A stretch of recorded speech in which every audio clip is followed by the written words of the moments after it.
अनुराग ठाकुर जी। धन्यवाद सभापति महोदय।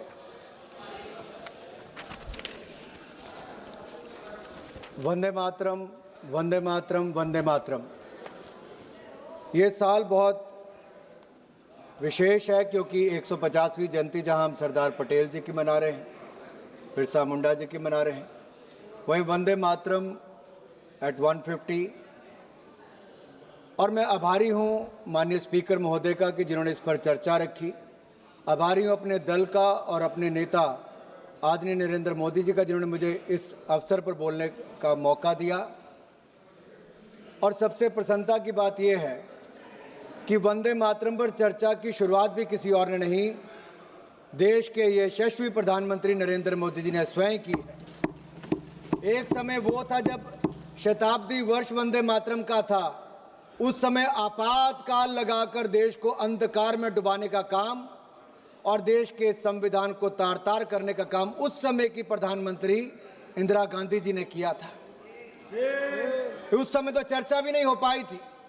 आज स्वयं प्रधानमंत्री जी ने अपने भाषण में देश की जनता के सामने वंदे मातरम का इतिहास और इसके सांस्कृतिक महत्व को देश के सामने रखा है।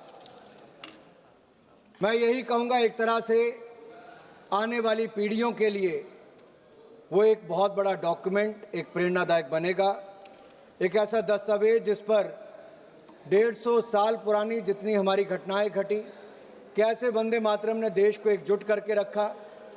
और वंदे मातरम, माननीय सभापति जी, केवल एक गीत नहीं, ये महामंत्र है। और मैं तो आप सबके सामने कहना चाहता हूं कि वंदे मातरम कोई धार्मिक गीत नहीं है, किसी व्यक्ति, दल या किसी राज्य का गीत नहीं। वंदे मातरम राष्ट्र की आत्मा का गीत है। वंदे मातरम भारत के गौरव का गीत है। वंदे मातरम भारत की आशाओं आकांक्षाओं का सुरमई गीत है। भारतीय संस्कृति और विरासत का प्रतीक है। वंदे मातरम सिर्फ गीत नहीं बल्कि राष्ट्रीय प्रेम की रीत है और इसलिए कांग्रेस इससे भयभीत है। और भयभीत तो इतनी है साहब कि जब इसकी चर्चा शुरू हुई, माननीय प्रधानमंत्री जी सदन में थे, तब भी जिस परिवार को दशकों तक इस देश में नेतृत्व करने का मौका मिला, उसके 2 सदस्य सदन में ही उपस्थित नहीं थे। इतना भय, या मैं तो कहूंगा पंडित नेहरू जी ने तो वंदे मातरम को छांट दिया था, काट दिया था, उसके बाद देश को बांट दिया था। उन्होंने 2 स्टैंजा तक सीमित कर दिया था। राहुल जी ने केवल 1 लाइन गाने के लिए मजबूर कर दिया था। आज जब चर्चा हुई तो दोनों गायब ही रह गए। लेकिन मैंने सुना है अभी गलियारों में चर्चा थी कि शायद पिछले 5 दिन से प्रियंका जी मेहनत कर रही हैं, याद कर रही हैं, आज पूरा वंदे मातरम, पूरा सभी स्टैंजा बगैर पढ़े यहां पर गाने वाली है। मैंने सुना, बाहर चर्चा चल रही थी ऐसी। अब उसका भी इंतजार रहेगा। जो इतने महापाप किए हैं, अब महापाप का प्रायश्चित करने का समय भी आ गया है। वंदे मातरम के जो हिस्से जो पंडित जवाहरलाल नेहरू जी के कहने से काटे गए थे, उन हिस्सों के बड़े किस्से हैं। राहुल जी होते तो जरूर सुनाते हैं उनको। उन हिस्सों में मां दुर्गा की स्तुति थी, शक्ति की आराधना थी, और इन हिस्सों को हटाना भारत की आत्मा को चीरने जैसा था। माननीय सभापति जी, वंदे मातरम का संक्षिप्त इतिहास पर मैं कुछ कहना चाहूंगा। 7 नवंबर 1875 के दिन भारत माता के महान सपूत, संत, साधक, साहित्यकार बंकिम चंद्र चट्टोपाध्याय जी ने इसकी रचना की। और यह शुभ दिन कार्तिक शुक्ल नवमी था, अक्षय नवमी था। और शायद यही कारण भी है कि आज भी ये वंदे मातरम कोई कविता नहीं, भारत माता और इस महान भारत भूमि का एक समर्पित महामंत्र है और आगे आने वाले दशकों तक रहेगा। वंदे मातरम उतना ही पवित्र है जितनी वेद की ऋचाएं हैं। वंदे मातरम उतना ही पाक है जितनी कुरान की आयतें हैं। वंदे मातरम उतना ही होली है जितने बाइबल के वर्स हैं। वंदे मातरम बंकिम चंद्र चटर्जी के कालजयी उपन्यास आनंद मठ का एक अभिन्न अंग है, एक भाग है। आनंद मठ केवल एक उपन्यास नहीं बल्कि एक ऐतिहासिक चेतना का दस्तावेज है। अनडिवाइडेड बंगाल की लड़ाई लड़ने वाले ऐसे जो लोग जो ईस्ट इंडिया कंपनी और स्थानीय सामंती नवाबों के अत्याचारों और शोषणों के खिलाफ लड़ते थे, उन महान सेनानियों के संघर्ष का महामंत्र था वंदे मातरम। वंदे मातरम आज भी उतनी ऊर्जा का संचार करता है। फिर भी जिन लोगों के दिमागों के दरवाजे बंद हैं, अपनी बुद्धि और विवेक पर जिन्होंने कट्टरपंथ का ताला लगा रखा है और जिन्होंने कट्टरपंथ का ताला लगा रखा है, उनके लिए उन्हीं की भाषा में मैं कुछ कहना चाहता हूं जो एक अनाम कवि ने लिखा है। 4 लाइन साझा आपसे करता हूं कि वंदे मातरम है क्या। कौम के खादिम की है जागीर वंदे मातरम, मुल्क के वास्ते है आकीर वंदे मातरम, मुल्क के वास्ते अक्सीर वंदे मातरम, जुल्म से गर कर दिया खामोश मुझको देखना, जुल्म से गर कर दिया खामोश मुझको देखना, बोल उठेगी मेरी तस्वीर वंदे मातरम वंदे मातरम। अध्यक्ष महोदय एक बहुत बड़े बंगाली साहित्यकार, इस्लामिक स्कॉलर हुए रियाजुल करीम, उन्होंने एक किताब लिखी थी, एक लेख लिखा था इस्लाम और वंदे मातरम। मैं इस्लाम इसलिए कह रहा हूं कि मुझसे पहले के कांग्रेस, डीएमके और अन्य वक्ताओं ने कहा कि मुस्लिम इसके विरोधी थे। नहीं साहब, मैं इसकी सच्चाई पर आपके प्रकाश डालना चाहता हूं। उन्होंने वंदे मातरम के समर्थन में एक लेख लिखा, इस्लाम और वंदे मातरम। रियाजुल करीम ने लिखा कि साजिश के तहत वंदे मातरम का विरोध शुरू करवाया गया ताकि मुसलमानों को स्वतंत्रता संग्राम के आंदोलन से धीरे धीरे हटा दिया जाए। रियाजुल करीम ने लिखा कि वंदे मातरम वह गीत है जो गीत गूंगों को जबान दे दे, जो कमजोर दिल के थे उनको साहस दे दे, जो सन्यासी विद्रोही हो या भारत का स्वतंत्रता संग्राम या फिर देश के लिए सीमाओं पर लड़ने वाले जवान हो, वंदे मातरम के उद्घोष से ऐसा जोश पैदा होता हो कि मुर्दों में भी जान फूंक दे, मुर्दों में भी जान फूंक दे। बढ़ते कदम रुक जाते हैं, सर तन जाते हैं गरूर से। बढ़ते कदम रुक जाते हैं, सर तन जाते हैं गरूर से, कान में पहुंची जहां झंकार वंदे मातरम वंदे मातरम। जिन लोगों ने वंदे मातरम के विरोध के बहाने मुसलमानों को स्वतंत्रता आंदोलन से अलग करने का प्रयास किया, आज वो देश के विकास में और विकसित भारत के इस सोच के साथ भी उनको जोड़ने के लिए या उनसे अलग हटने का प्रयास कर रहे हैं। माननीय सभापति जी, वंदे मातरम राष्ट्रभक्तों के लिए, वंदे मातरम हम राष्ट्रभक्तों के लिए एनर्जी है और कुछ लोगों को इससे एलर्जी है। अब एलर्जी वालों को तो हम कुछ कर नहीं सकते, लेकिन 150वीं जयंती पर मैं इतना जरूर कहूंगा कि अंग्रेजों को तो वंदे भारत से दिक्कत थी, जिन्ना को वंदे भारत से दिक्कत थी। स्पीकर साहब प्लीज स्पीकर। अंग्रेजों को वंदे मातरम से दिक्कत थी, अंग्रेजों को वंदे मातरम से दिक्कत थी, जिन्ना को वंदे मातरम से दिक्कत थी, जिन्ना के मुन्ना को भी वंदे मातरम से दिक्कत है। अध्यक्ष जी, मैं बड़ा स्पष्ट कह रहा हूं, इसमें आपको क्या सर, माणिकम टैगोर जी को क्यों ऐसा लगता है? मैंने इतने कहा कि जिन्ना को वंदे मातरम से दिक्कत थी, अंग्रेजों को वंदे मातरम से दिक्कत थी और जिन्ना के मुन्ना को भी वंदे मातरम से दिक्कत है। जिनमें वंदे मातरम सुनकर ऊर्जा का संचार नहीं होता, जिनमें वंदे मातरम सुनकर ऊर्जा का संचार नहीं होता, या तो वो कांग्रेसी हैं, कम्युनिस्ट हैं या लीगी सोच के समर्थक हैं। और मैं कहना चाहता हूं, कांग्रेस का समर्थक मुस्लिम लीग कर रही है, इंडियन मुस्लिम लीग कर रही है कि नहीं कर रही है, और उसके समर्थन के बिना राहुल जी और प्रियंका जी शायद चुनकर भी नहीं आ पाते, इसलिए उनका समर्थन लेने की जरूरत पड़ रही है। माननीय अध्यक्ष जी, जिनको वंदे मातरम से दिक्कत है, मैं उनका इतना ही कहूंगा कि Vande Mataram is the most sacred mantra of our freedom. It is the war cry of our independence that no force on earth can silence. It is the lifeblood of our national strength and spirit. Vande Mataram is uncompromising, unsilenced, and unshaken. These twin words, Vande Mataram, has no beginning, no end. They are eternal and immortal. अध्यक्ष महोदय, वंदे मातरम का जहां एक और हम आज 150वां साल मना रहे हैं, वहां कुछ लोगों के पास इस महापाप का प्रायश्चित करने का अवसर भी है, लेकिन रेडिकल कम्युनिज्म और लीगी मानसिकता के साथ जुड़े लोग शायद इस पर सुधार ना करें, क्योंकि वंदे मातरम को उन्होंने आधार बनाया था पॉलिटिक्स ऑफ अपीसमेंट का, तुष्टिकरण की राजनीति का। उस समय वोट बैंक की राजनीति उनको भविष्य में भी दिख रही थी और आज भी दिखती है। इसलिए बांटो और राज करो की नीति तो अंग्रेजों की थी, लेकिन इनकी नीति काटो, छांटो, विवाद खड़ा करो और फिर जड़ से ही खत्म कर दो। इन्होंने वंदे मातरम के साथ भी वैसा किया और देश के भी दो टुकड़े करने का काम नेहरू जी की सोच के कारण उस समय हुआ था। ये कहते हैं, सोनिया जी ने एक बार कहा कि नेहरू जी को बदनाम करने का काम करते हैं। मैं बड़ी गंभीरता से कहता हूं सर, हम लोग जवाहरलाल नेहरू जी को बदनाम नहीं कर रहे, मैं तो देश के सामने सच रख रहा हूं। हम तो देश के सामने सच रख रहे हैं साहब, और सच्चाई यही है कि जब वंदे मातरम को काट छाट दिया गया, तब ओमकार ठाकुर जी हो, पुलस्कर जी हो, उन्होंने कहा कि हम कटा छटा वंदे मातरम नहीं गाएंगे, हम पूरा का पूरा गाएंगे, जिसको विरोध करना है करें। केवल 2 संजों तक इन्होंने सीमित कर दिया, टुकड़ों में देश को बांट दिया।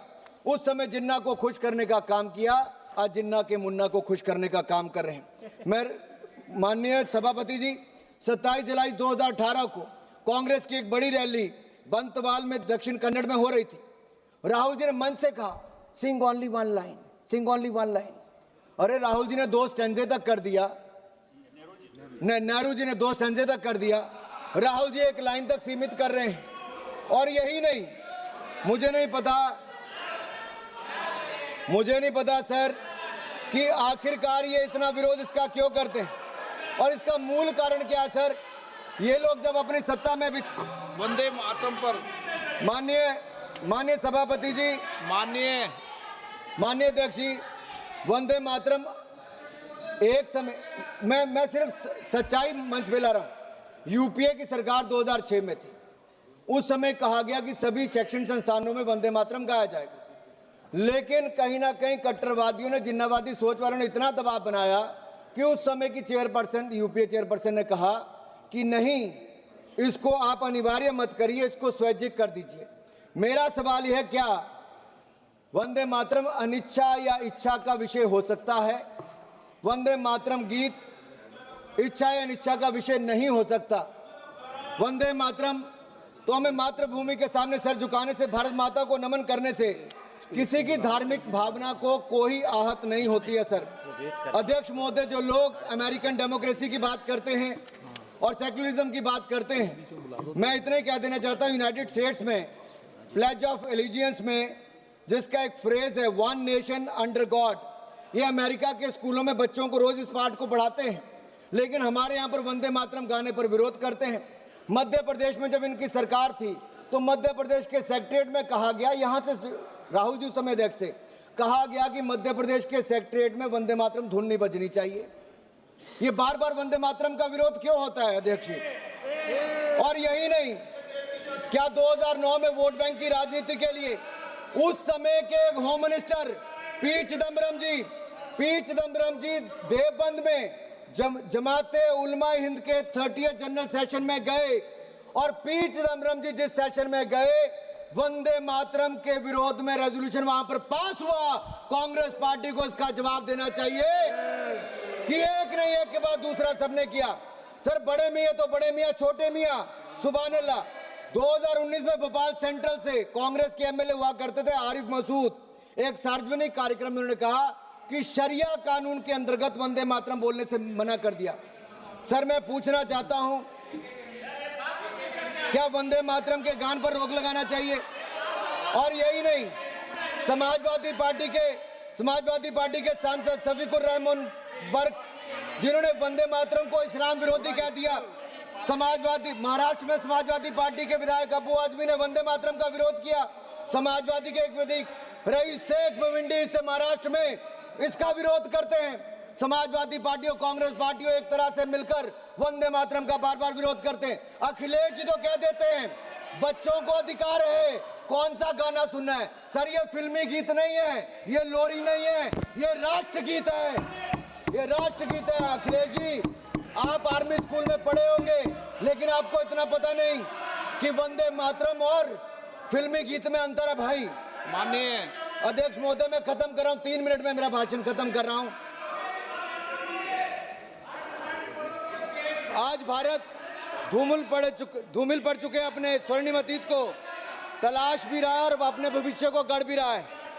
भारत के पूर्व प्रधानमंत्री आदरणीय अटल बिहारी वाजपेयी जी ने कहा था 19 मार्च 1973 को, सर मैं अटल जी को कोट कर रहा हूं और ध्यान से सुनिएगा। अटल जी ने कहा था, आई कोट, वंदे मातरम इस्लाम का विरोधी नहीं है। क्या इस्लाम को मानने वाले जब नमाज पढ़ते हैं तो इस देश की धरती पर, इस देश की पाक जमीन पर सिर नहीं टेकते, माथा नहीं झुकाते? ऐसे मुद्दों पर किसी को भी असहमत होने की इजाजत नहीं दी जा सकती। कल वो कहेंगे कि तिरंगा झंडा है, मगर हम तिरंगे के आगे झुकेंगे नहीं, क्योंकि हम अल्लाह के आगे झुकते हैं, तिरंगे के आगे झुकेंगे नहीं। हिंदुस्तान में रहने वालों को, हर आदमी को तिरंगे के सामने झुकना होगा, तिरंगे के सामने झुकना होगा। वंदे मातरम कहना होगा। वंदे मातरम भारत के राष्ट्रवाद का महामंत्र है। जब जब हम इस मंत्र को भूले हैं, हम कमजोर हुए। आजादी के अमृत महोत्सव में प्रधानमंत्री मोदी जी ने केवल एक परिवार नहीं, जितने लोग आजादी के साथ जुड़े थे, स्वतंत्रता संग्राम के साथ जुड़े थे, प्रधानमंत्री नरेंद्र मोदी जी ने उनके बारे में गांव-गांव में बताया। यही नहीं सर, ये लोग कहां से याद करेंगे वंदे मातरम को? इनकी सरकारों के समय तो यासीन मलिक को बिरयानी परोसी जाती थी प्रधानमंत्री के घर पे, उसी यासीन मलिक को पाकिस्तान भेजा जाता था। अरे बाटला हाउस कांड के आतंकवादियों के घर जाकर सोनिया गांधी जी रोती थी। मैं यही नहीं, अध्यक्ष जी, मेरा एक आखिरी बात करके मैं अपनी बात को समाप्त कर रहा हूं, क्योंकि ये जरूरी इसलिए भी है सर, अगर नहीं पूछूंगा तो अधूरा रह जाएगा। मैं बस 1 मिनट में सर खत्म कर रहा हूं, बस सर 1 मिनट में।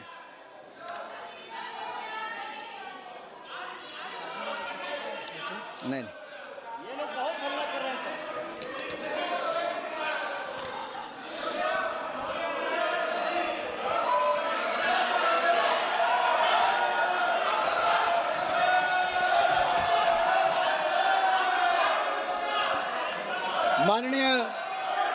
माननीय अध्यक्ष जी, अगर 1896 में अगर 12वें कलकत्ता में कांग्रेस के 12वें अधिवेशन में रविंद्रनाथ टैगोर जी ने गाया था और उसमें एक मुस्लिम रहमतुल्लाह एम सयानी ने उसकी अध्यक्षता की थी, क्या तब ये मुस्लिम विरोधी नहीं था? 1905 में बंगाल के बारिसाल में चित्तरंजन गुहा जी ने वंदे मातरम के लिए अपना खून बहाया। 1907 में वंदे मातरम गाते गाते सुशील चंद्र सेन ने कोड़े की सजा झेली। 1908 में खुदीराम बोस ने वंदे मातरम गाते फांसी चढ़ ली। 1909 में मदनलाल ढींगरा ने वंदे मातरम बोल लंदन में फांसी से जूझ गए। 1927 में राम प्रसाद मिस्मिल ने वंदे मातरम बोलकर फांसी चढ़ गए। 1971 में कलकत्ता में जब दिनेश चंद्रगुप्त वंदे मातरम का उद्घोष किया तो पूरी जेल में सलाखे हिलाते हुए सर जब फांसी की सजा हुई सबने वंदे मातरम कहा। देश को आजादी भी दिलाई, जितनी लाठियां चली उससे ज्यादा दुगनी आवाज वंदे मातरम के जय घोष से हुई। आज 150वीं जयंती पर इस सदन से भी वो आवाज गूंजनी चाहिए। मैं कहता हूं वंदे मातरम, वंदे वंदे वंदे वंदे वंदे। सर यही हमें कहना है, हमें इसको सर मेरा इतना ही कहना है कि ये बार बार मानिकम जी कितना विरोध वंदे मातरम का करोगे? मानिकम जी कितना विरोध वंदे मातरम का करोगे? अध्यक्ष महोदय एक सवाल पूछ के मैं अपनी बात खत्म, आखिरी सवाल है, आखिर वो कौन सी मानसिकता है जिस एक शब्द, जिस कविता ने राष्ट्रवाद का ज्वार पैदा कर दिया अंग्रेजों से लड़ने के लिए, आज चंद लोग उसका विरोध करते हैं। जिस वंदे मातरम पर हजारों स्वतंत्रता सेनानियों ने देश के लिए अपने जान न्यौछावर कर दी, आज उससे दिक्कत है। जिस वंदे मातरम की धुन विश्व कवि रविंद्रनाथ टैगोर ने दी उससे दिक्कत है, जिस वंदे मातरम को गाया लता दीदी ने उससे दिक्कत है, ए.आर. रहमान ने जिसको माँ तुझे सलाम में जगह दी उससे दिक्कत है, जिस वंदे मातरम चंद्रशेखर आजाद, सरदार भगत सिंह, मदन लाल ढींगरा, वीर सावरकर, राम प्रसाद बिस्मिल जैसे क्रांतिकारियों का अभिवादन था उससे दिक्कत है, जिस वंदे मातरम का नारा लगने की वजह से हेडगेवार जी को स्कूल से निकाला गया उससे दिक्कत है, जिस वंदे मातरम के समर्थन में लेख छपने के कारण लोकमान्य बाल गंगाधर तिलक को देश निकाल मिला उससे दिक्कत है, जिस वंदे मातरम को राष्ट्रगीत का सम्मान प्राप्त हुआ उससे दिक्कत है। आपको दिक्कत किससे है?